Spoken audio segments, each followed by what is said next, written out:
Okay tuan, macam mana nak ubah mindset orang yang orang banyak emas ni? Boleh lah dia kaya, dia banyak duit, macam mana je?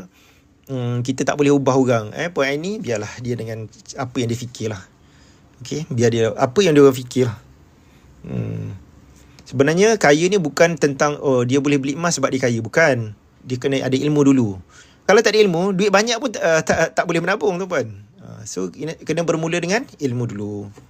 Okay, next soalan, macam mana nak report PG kalau kita withdraw emas Vika tapi tak sampai-sampai ke tangan?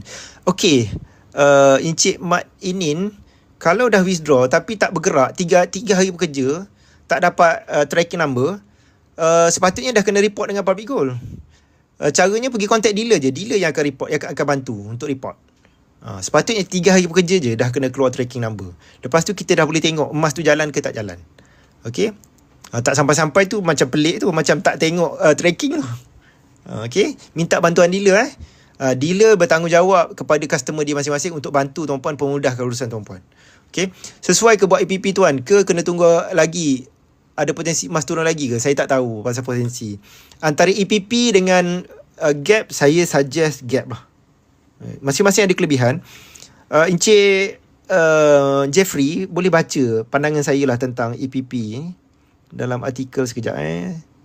Ada satu artikel yang terbaru saya tulis di blog saya. Pergilah blog saya blog saya muhammadskifli.com. Pasal EPP ni saya ada tulis detail pasal EPP tuan-puan boleh check lah saya punya ni.